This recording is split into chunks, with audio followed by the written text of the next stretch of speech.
Mateus capítulo 1, verso 18 diz assim: Ora, o nascimento de Jesus Cristo foi assim.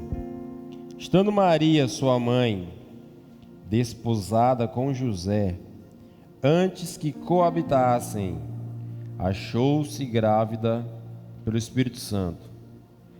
José, seu marido, sendo justo e não querendo difamá-la, resolveu deixá-la secretamente. Projetando isto, ele, em sonho, apareceu um anjo do Senhor, dizendo: José, filho de Davi, não temas receber a Maria, tua mulher, porque o que nela foi gerado é do Espírito Santo. Ela dará à luz um filho, e lhe porás o nome de Jesus, porque ele salvará o seu povo do pecado deles. Amém? Feche mais uma vez seus olhos, curve sua cabeça. Senhor Jesus, obrigado por essa noite tão especial. Esse culto de hoje, Senhor, não é sobre o que nós podemos fazer para Ti. Esse culto de hoje é sobre tudo que o Senhor já fez por nós. Esse culto de hoje, Jesus, não é sobre luz, som, dança, exposição bíblica, sobre decoração. Não, Senhor. Esse culto não é sobre o nosso melhor para Ti. Esse culto é sobre o Teu melhor para nós. Esse culto é sobre Jesus. E nós te agradecemos pela noite de hoje. E o nosso coração está muito grato, Senhor, por celebrarmos um dia tão especial como hoje. Senhor, que a Tua palavra que será pregada entre os nossos corações. Fala conosco como só o Senhor sabe falar. Nos convence daquilo que só o Senhor sabe nos convencer. Que nenhum daqui, Senhor, que veio hoje para esse culto saia do mesmo jeito que entrou, Senhor. Mas que a revelação de Jesus cresça no nosso coração. É o que nós pedimos e te agradecemos. A igreja diz amém. Queridos, falar de Jesus, cantar sobre Jesus, ler sobre Jesus, dançar sobre Jesus, tudo o que envolve Jesus mexe muito comigo.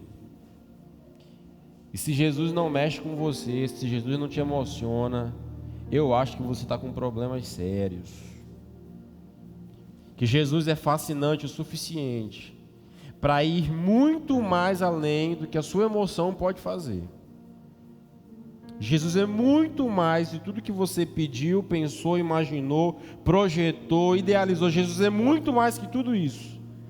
Então, se você não consegue se emocionar com Jesus ou com o que é dito sobre Ele, eu acho que você está com um problema. E nós, quando pensamos nesse culto de hoje, desde o banner que foi para o nosso Instagram, na decoração que o pessoal fez, o louvor, com tanta excelência. Olha a gravata que Santiago está usando, gente. Olha aquela gravata dele. Nem Salomão, em toda a sua glória, usou uma gravata daquela, gente. Pra vocês terem uma ideia. É tudo para Jesus. Amém? É tudo para Jesus, é tudo sobre Jesus. E até Caleb vai sentar para me ajudar, né, Caleb? Em nome de Jesus. Amém. Queridos, queria agradecer a todos que estão nos visitando, Santiago e clã, e Renca e família, muito obrigado pela visita de vocês. Rodrigo, Monchiquinho, quem mais? Beatriz, é nóis. Deus abençoe vocês. A Liendre, a mãe de João, que veio de São Luís só para esse culto, viu? Brincadeira. Mas a gente acredita que sim. Seja muito bem-vinda, em nome de Jesus. Queridos, eu queria falar hoje sobre o Natal, mas eu não queria chover no molhado, eu não queria Eu queria me ater a algo bem sucinto, queria ser bem objetivo até para a gente ganhar tempo essa noite. O Evangelho de Mateus, Mateus e Lucas são os únicos dois evangelhos na Bíblia que narram o nascimento de Jesus. Os únicos dois. Nós temos 4 evangelhos: Mateus, Marcos, Lucas e João. Marcos e João não falam do nascimento de Jesus. Mateus e Lucas sim. Só que Lucas é o único evangelho que fala sobre 2 nascimentos no começo. Lucas ele vai falar sobre o nascimento de João Batista. E ele vai falar sobre o nascimento de Jesus. E você sabe que João Batista ele era primo de Jesus. Apesar de os dois, desde a infância até a fase adulta, não terem nenhum tipo de contato, eles se conhecem apenas depois de adultos, João trata dos 2 nascimentos. Mas eu descobri algo interessante, vasculhando as Escrituras. E o que eu descobri foi que Lucas usa praticamente o dobro de palavras para falar do nascimento de Jesus, se nós compararmos com o que é usado para o nascimento de João. Olha como isso é interessante. Lucas narrou o nascimento de João Batista. E ele também narra o nascimento de Jesus. Só que ele usa o dobro, ele fala muito mais de Jesus do que ele fala de João Batista. E aqui eu quero te fazer a minha primeira aplicação essa noite. E o que é que eu quero te mostrar essa noite? Jesus sempre é o mais importante. Jesus sempre é o que é o mais importante. Porque Lucas, exímio pesquisador que foi, ele era um médico. E ele reuniu relatos para escrever o seu evangelho. E ele gasta, como bom judeu, o seu bom palavreado para falar muito mais de Jesus do que falar de João, sendo que os dois são muito importantes. O próprio Jesus falou assim: olha, dos nascidos de mulher, ninguém é maior que João. Será que João era importante? Sim ou não? Muito importante. João teve a responsabilidade de preparar o caminho para que Jesus viesse. João era muito importante, mas Lucas gasta mais tempo falando do nascimento de Jesus. Ou seja, o que fica de aplicação, de lição para mim e para você essa noite? Jesus é mais importante do que o tempo que você gasta com a televisão. Jesus é mais importante do valor que você dá ao dinheiro. Jesus é mais importante do que a quantidade de cultos que você vai num mês. Jesus sempre é e será mais importante que tudo. Então não esqueça de priorizar a pessoa de Jesus. Amém? Natal é importante, sim ou não? Que dia Jesus nasceu, Raiados? De quê? Ai, Jesus, me guarda com teu sangue. Tá vendo os crentes que eu tenho aqui, Rodrigo? Complicado. 17 de 1999. Jesus não nasceu no dia 25 de dezembro.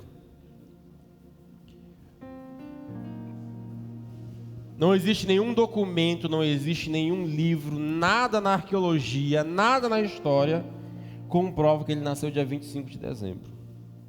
Na verdade, quem institui essa data é Constantino, imperador romano.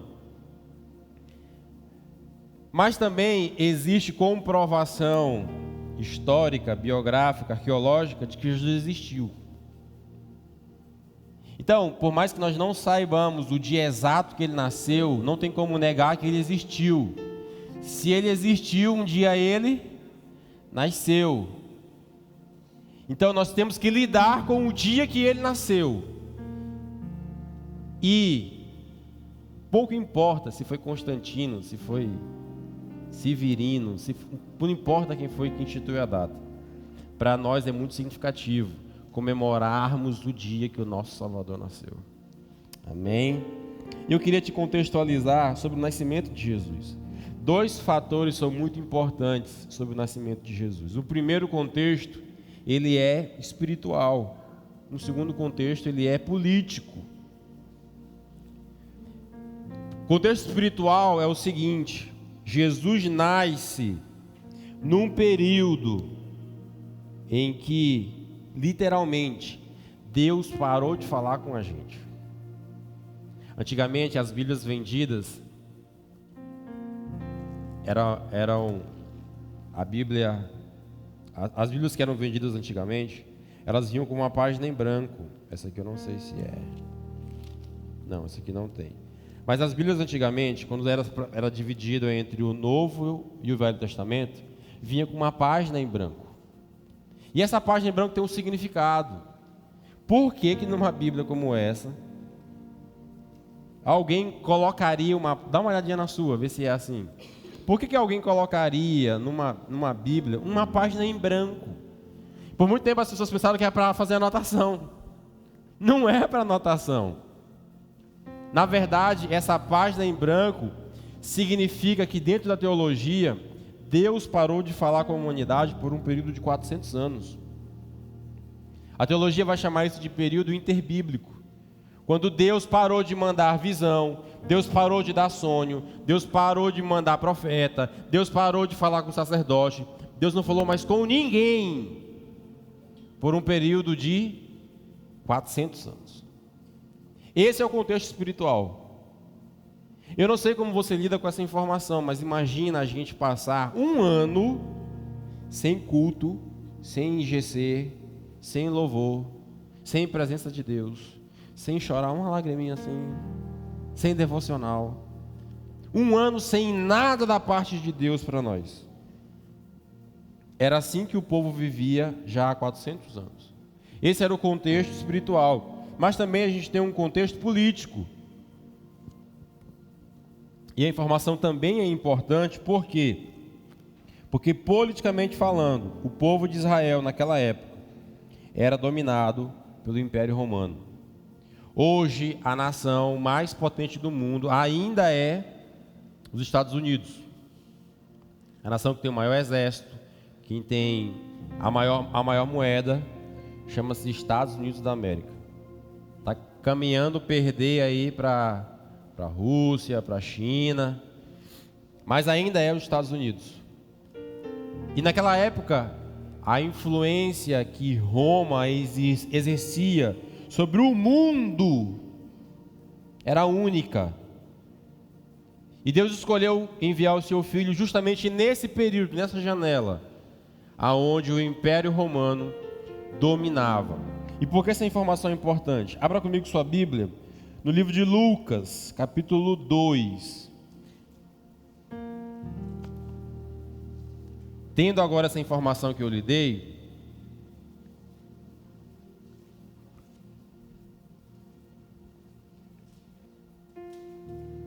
vai fazer sentido, porque Lucas capítulo 2, a partir do 1º, vai dizer assim, ó: naqueles dias saiu um decreto da parte de César Augusto, ordenando o recenseamento de todo o mundo habitado. Ou seja, olha comigo, um único homem, porque exercia um domínio mundial, dá uma ordem. Eu quero saber quantas pessoas tem no mundo agora. Olha o que o cara queria. Eu quero saber quantas pessoas tem no mundo. E isso foi exatamente no período entre que Maria estava entrando no 9º mês de gestação. Por quê? Porque isso obrigou a esse casal, José e Maria, a fazer uma viagem. Que viagem foi essa, pastor? Eles tiveram que fazer uma viagem de Nazaré para Belém. Para a gente hoje é uma viagem curta, cerca de 150 quilômetros. Mas para eles foi uma viagem que durou entre 5 e 7 dias. Imagina alguém no 9º mês de gestação, em cima de um jumento, tendo que percorrer mais de 150 quilômetros para sair de um lugar para outro, porque um rei mandou. Disse, eu quero saber quantas pessoas tem no mundo agora, conta aí para mim. E o recenseamento foi isso. Então Maria recebe a visita de um anjo. César Augusto dá a ordem do recenseamento. E é como se fosse aqui em Vitória o mês de setembro, não é setembro? Que a cidade está cheia, que os hotéis estão cheios, que os bares, tudo cheio. É como se fosse esse período, para que você entenda melhor. Então, o país inteiro ficou assim, porque todo mundo tinha que voltar para a sua cidade natal para ser contabilizado como um cidadão naquele período. Então, dada essa ordem, o recenseamento tinha que ser feito. E o que acontece? Vamos continuar lendo. Este primeiro, verso 2, Lucas 2:2. Este primeiro recenseamento foi feito sendo Quirino governador da Síria. Todos iam alistar-se, cada um à sua própria cidade. Assim subiu José da Galileia, cidade de Nazaré, para a Judeia, a cidade de Davi, chamada Belém, porque era da casa da família de Davi, a fim de alistar-se com Maria, sua mulher, que estava grávida. Estando eles ali, cumpriram-se os dias que ela havia de dar à luz. A bolsa rompeu. E ela deu à luz ao seu filho primogênito, envolveu-o em panos, deitou numa manjedoura. Olha o que o texto vai dizer agora. Porque não havia lugar para eles na hospedaria. É chegar alguém aqui em Setembro em Vitória e querer um quarto de hotel. Vai achar? Dificilmente. É como se chegasse alguém na casa de algum de nós e assim, cara, me recebe aí. Fala assim, cara, não dá. Meus parentes do Goiás, meus parentes de São Luís, meus parentes vieram do Pará. Está todo mundo aqui na minha casa. Não consigo te receber. Gente, olha como isso é interessante. Isso é muito profundo. Ninguém tinha espaço para receber Jesus. Nenhuma casa, nenhuma kitnet, nenhuma mansão, nada tinha espaço para receber Jesus. Estava todo mundo cheio. Estava todo mundo ocupado. Estava todo mundo entretido com a sua festa, com a sua comemoração. Eu vi muita gente postando foto ontem da sua ceia de Natal. Eu não vi nenhuma postagem de gente comendo pouco, de pouca comida na mesa, de gente comendo pouco. Pelo contrário, eu vi uma foto de uma pessoa que na mesa tinha uma bacia. Não era uma tiara de vidro, era uma bacia gigante. Eu dei um zoom na foto daquele ano, olha isso aqui. Botaram, foi um bacião em cima da mesa. Ou seja, estava todo mundo cheio, todo mundo farto. Fiquei sabendo de gente aí que foi para 3, 4 casas diferentes. Teve um camarada que mandou mensagem para mim e falou assim, pastor, como é que vai ser tua ceia aí? Eu falei, eu vou pagar do meu sogro. Aí a pessoa falou para mim assim, é porque eu vou na casa de várias pessoas. Vou na casa de meus amigos. Meu Natal vai ser assim. Eu falei, legal. Muito bom isso aí. Ou seja, as mesas estavam cheias ontem. Tanto que eu duvido, se você não almoçou hoje, que sobrou de ontem à noite. Duvido se você não esquentou hoje aquele arroz de ontem à noite. Foi isso que eu fiz hoje. Foi isso que todos nós fizemos. Estava tudo cheio. Não dava para receber Jesus. E aqui vai minha segunda aplicação para você.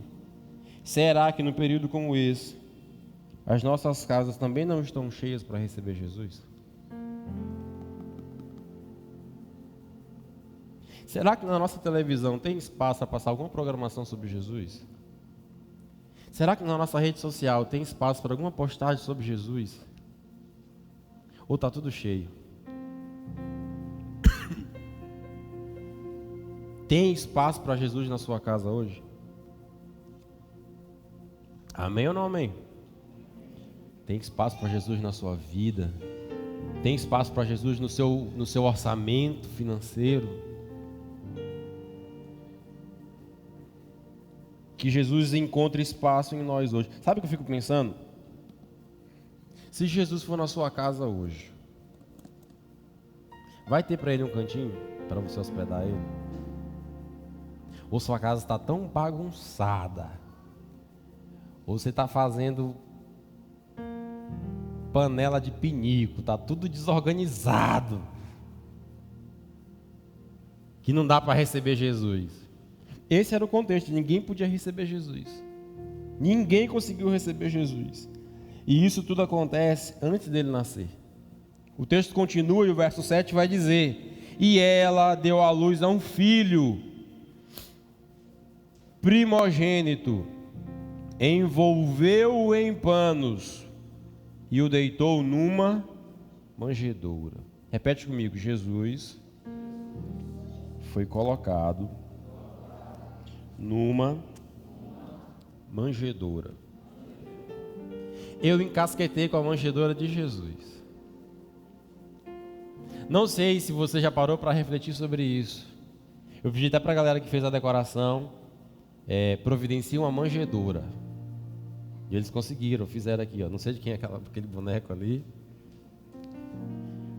Aí, mas como é que nós vamos fazer uma manjedoura? Eu falei: arruma uma caixa, bota alguma coisa dentro, dá a ideia de uma manjedoura. Eu queria que você olhasse para isso aqui. Isso é o que a gente chama hoje de manjedoura. O verso 12 vai falar que ele foi colocado na manjedoura. O verso 16 vai dizer a mesma coisa. Foram apressadamente, acharam Maria e José e o menino deitado na manjedoura. Jesus numa manjedoura era um sinal que Deus usou para identificar Jesus. Quando os anjos estavam no campo pastoreando e o anjo apareceu para eles, o anjo falou assim: ó, vocês vão encontrar o menino deitado numa manjedoura. E por que eu encasquetei com a manjedoura? Porque eu fui estudar sobre o raio da manjedoura.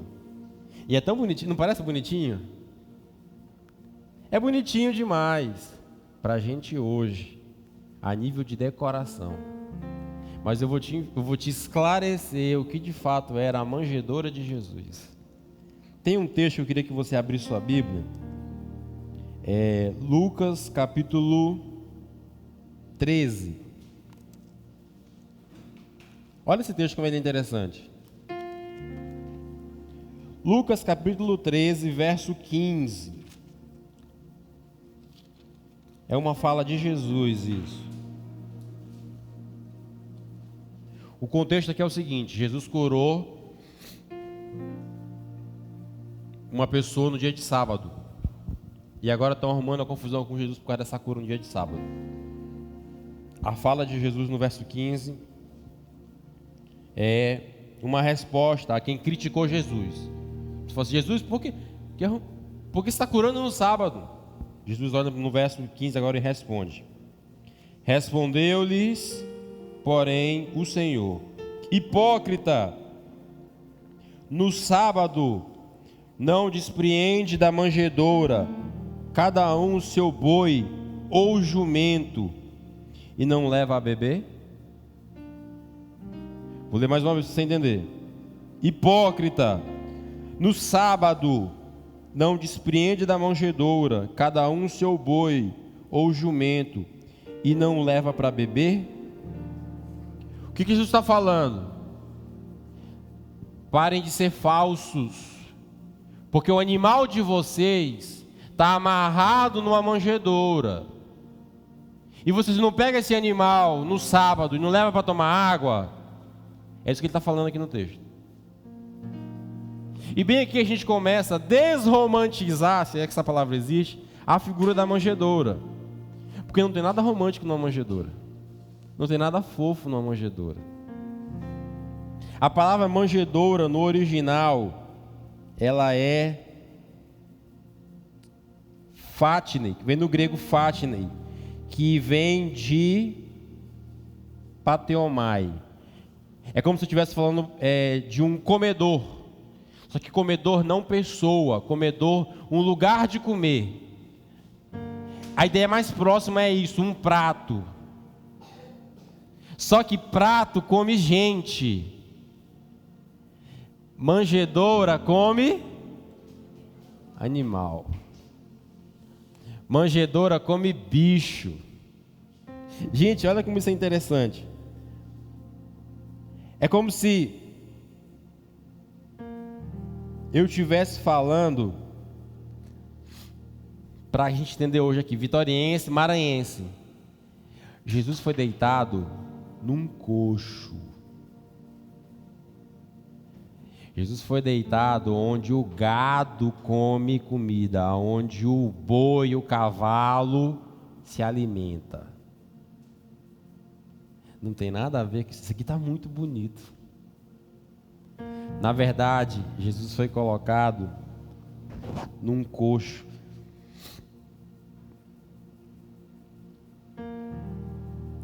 E aí, para piorar a situação, não só onde ele foi deitado, mas onde ele foi parido, também precisa nos impressionar. Porque faz sentido eu falar assim para você, ó. Se eu falar, automaticamente você vai entender. Onde é que a gente guarda o prato? Onde é que você guarda o prato? No armário. Onde é que está o armário? Na cozinha. A cozinha está onde? Faz parte de uma... São coisas que você associa com facilidade, correto? Então, concorda comigo que é fácil associar prato com casa? Sim ou não? Coxo. Com o que eu consigo associar coxo? A palavra é bonitinha. Estrebaria. Mas se você for procurar no dicionário o que é uma estrebaria, estrebaria no dicionário é o seguinte: um lugar coberto para proteção de animais. Bora traduzir para a gente, maranhense, exatamente. Do mesmo jeito que você associa prato com casa, coxo a gente associa com curral. Gente, quanto mais eu li isso aqui, mais impressionado eu ficava. A tradição católica, talvez, sem maldade nenhuma, nos deu a entender uma outra coisa. É muito bonitinho você ver os presépios. Só que Jesus nasceu no meio do cocô, meu preto. Jesus nasceu no meio da sujeira. Jesus nasceu no meio da porqueira. Aquele ambiente não estava preparado para receber uma criança. Se você assistir The Chosen, tem um episódio massa que fizeram no ano passado do Natal. E tem uma cena que é muito, muito bacana. É José tentando acomodar Maria e pega uma pá e tirando um montão de fezes de animal. Foi exatamente daquele jeito. Inclusive, o curral não, fugiu a palavra. A manjedoura, o coxo. Inclusive o coxo que o The Chosen coloca é bonitinho, mas lá mostra que é um lugar onde os animais comiam. Era um lugar totalmente insalubre. Eu tive 2 filhos, eu acompanhei o parto dos 2. Antes dos meninos, quando os meninos nasceram, antes de entregar para a mãe, a médica entregou para mim, eu orei, apresentei a Deus e passei para a mãe. Eu acompanhei o parto dos 2. Tem um monte de regrinha para entrar lá. Você tem que botar uma roupa especial, touca, você tem que estar com uma roupa de cirurgia, porque tem que ser um ambiente muito limpo. Jesus não nasceu num lugar como esse. Jesus nasceu num lugar onde havia fezes, animais. Se tem fezes, tem mosca, concorda comigo? Aquele ambiente não estava preparado para receber uma criança. Jesus nasceu num curral, foi colocado num coxo. E a pergunta que eu me fiz, você devia se fazer da mesma forma. E a pergunta foi: o que passou na cabeça de Deus, escolhendo um curral e um coxo para o nascimento do seu filho? Aqui a gente é tentado a ser melhor que Deus, Apolo. Porque eu te conheço. E eu conheço Bianca também. Quando vocês tiverem o filho de vocês não vão querer fazer coisa pouca. Ninguém. Gente, lembra que tu é rica? Mas quando foi ter Gael, tu não pensou numa condição legalzinha para dar para ele? Até hoje a gente é assim. A gente quer uma roupinha legal, um sapato legal. Se toda criança no Maranhão puder nascer na Natus Lumine, nossa, bom demais, é incrível. Mas Jesus não nasceu assim. Concorda comigo que Deus poderia ter escolhido um lugar melhor para Jesus nascer? Se a gente pode, lisinho como a gente é aqui em Vitória, eu posso escolher onde meu filho nasce. Imagina Deus escolhendo o filho dele. Gente, aqui a gente é tentado ser melhor que Deus. Aqui a gente é tentado a dizer assim, Alíria, pô, isso aqui eu faria melhor. Oxi. Pior do que isso ainda. Não é só achar que faria melhor. Se fosse eu vou ser muito honesto com você. Se fosse eu, ele e Adão, se pegassem Caleb ou Benjamim na hora que nasceu, e fosse colocar num coxo, eu era o primeiro a gritar: ei, para com isso aí! Que doidice é essa? Agora meu filho é comida de cavalo? Meu filho é mato? Meu filho é milho agora para dar comida para boi? Gente, eu era o primeiro a falar. Eu nunca, em sã consciência, aceitaria colocar meu filho numa situação como essa. Mas Deus fez com o filho dele. Por que Deus fez isso? Eu estou te falando que eu encasquetei foi com a manjedoura nesse Natal. Cada Natal eu escolhi uma coisa para encasquetar. Esse ano eu escolhi a manjedoura. Me chamou a atenção. Por que manjedoura? Porque Deus pegou o filho dele, verbo encarnado, palavra viva, e colocou num lugar onde o boi come, o porco fuça farelo, a vaca come. Por que Deus fez isso, gente? Eu vou te falar, eu não tenho uma resposta que teologicamente satisfaça, porque eu não estou na cabeça de Deus para saber o que Deus quis com isso. Mas eu vou te dar a resposta que veio ao meu coração. Abra comigo sua Bíblia em 1 Coríntios capítulo 1, verso 27. Eu quero ler com você esse texto.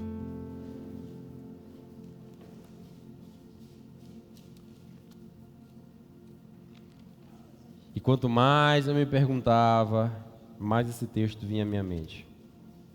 1 Coríntios capítulo 1, verso 27 a 29.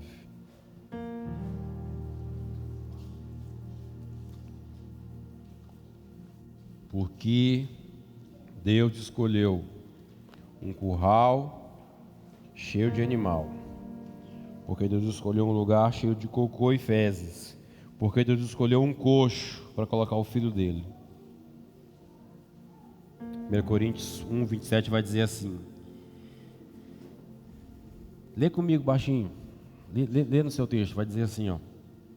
Mas Deus escolheu as coisas loucas deste mundo para confundir as sábias. Deus escolheu as coisas fracas desse mundo para confundir as fortes. Deus escolheu as coisas vis deste mundo e as desprezíveis, e as que não são, para aniquilar as que são, para que ninguém se glorie perante Ele. O que Deus escolheu? Gente, é só Deus na sua mente, na sua glória, no seu poder consegue fazer isso. Pegar algo tão ilógico, tão fora da caixinha, algo que ninguém em sã consciência faria. Só Deus consegue pegar isso e dizer assim: é isso que eu vou fazer. É isso que eu vou usar. É com isso que eu vou contar. Só Deus pode fazer um negócio desse. Sabe, nesse Natal você pode estar olhando para você e dizer assim: cara, como é que Deus me usa? Honestamente falando, é porque só Deus pode te usar. Como é que Deus me ama? Honestamente é porque só Deus pode te amar. Só Deus tem essa mente superior à nossa, que pega aquilo que é desprezível e fala assim: vai dar certo. Curral. Dá uma enfermaria. Só Deus consegue pegar um curral e falar assim, e ver uma sala de parto. Só Deus pode olhar para um coxo e falar assim, um berço. Oxe, por que não? Gente, só Deus pega coisa louca e transforma em coisa sábia. Só Deus pega coisa fraca e diz assim, vai virar o Hulk. É como se Deus falasse para PH, conto contigo. Empurrar 2 ônibus sozinho. Aí PH fala assim, como, senhor? Lá na bola me chamam de cesta básica. Deus fala assim, não, vai ser o Hulk você.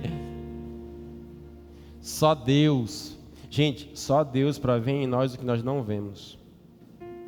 Só Deus para nos falar aquilo que não sabemos. Só Deus para nos transformar naquilo que nós não podemos. Só Deus pode fazer isso. Todos esperavam um conquistador exibindo força. Veio um bebê em humilhação. Todos esperavam gritaria e pirotecnia. Veio silêncio e calma. Todos esperavam triunfo e glória. Veio a cruz. Todos esperavam um imperador fortemente armado. Mas naquela manjedoura estava um menino chamado Jesus.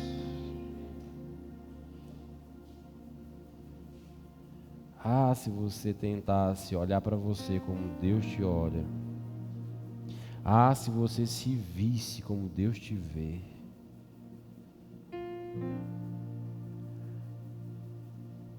Ah, se você soubesse os seus próximos dias.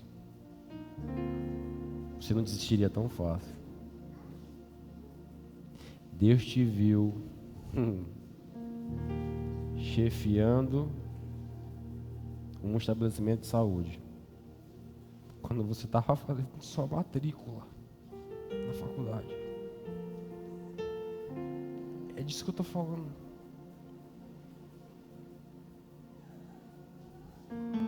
Deus viu o dia da tua amostra quando tu comprou a tua primeira sapatilha. Você está entendendo o que eu estou falando? Fica de pé comigo essa noite. Baixa essa voz.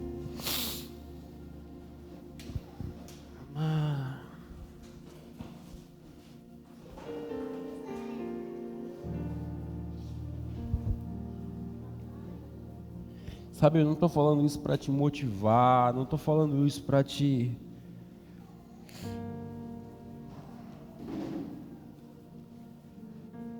Não estou falando isso para te empolgar, nada disso.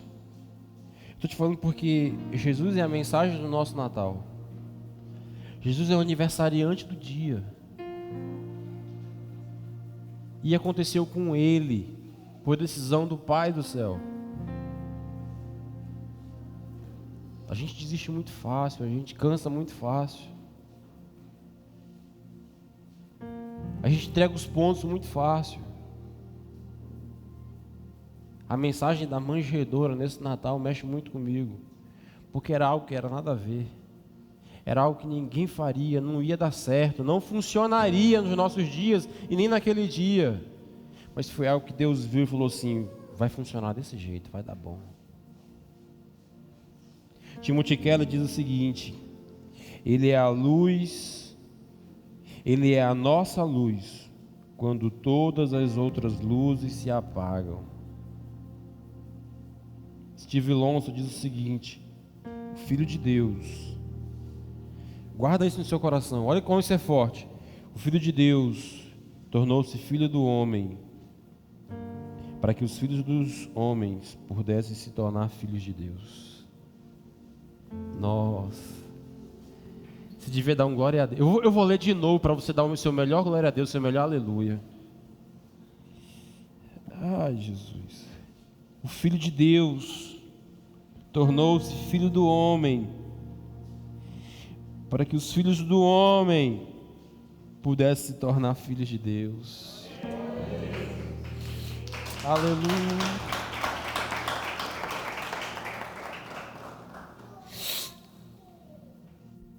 E eu fecho com uma frase do Leonardo Boff. Leonardo Boff diz o seguinte: todo menino quer ser homem.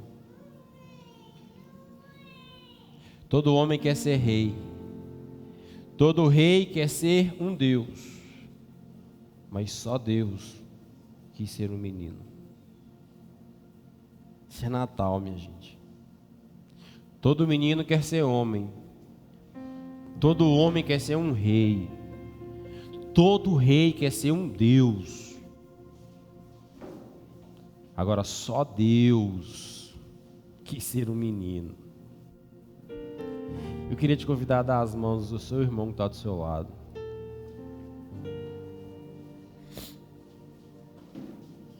Eu queria que esse culto festivo a gente encerrasse exatamente com esse coração, vem, grato a Deus pelo dia de hoje. Enquanto o Raiados canta uma canção simples sobre Jesus, eu queria que você agradecesse a Deus pelo ano que está findando, agradecesse a Deus pela igreja que você congrega, agradecesse a Deus pela família que você tem, pela mesa farta que você comeu, pela roupa que você está vestindo, por poder abraçar, por poder beijar, por poder amar. Seja muito grato a Deus essa noite. Feche seus olhos, comece a orar. Apresenta a sua família, apresenta seus sonhos. Coloca a Deus em gratidão, tudo que você tem vivido hoje. Faz sua oração, agradece a Jesus pelo dia de hoje. Obrigado, Jesus. Obrigado, Jesus.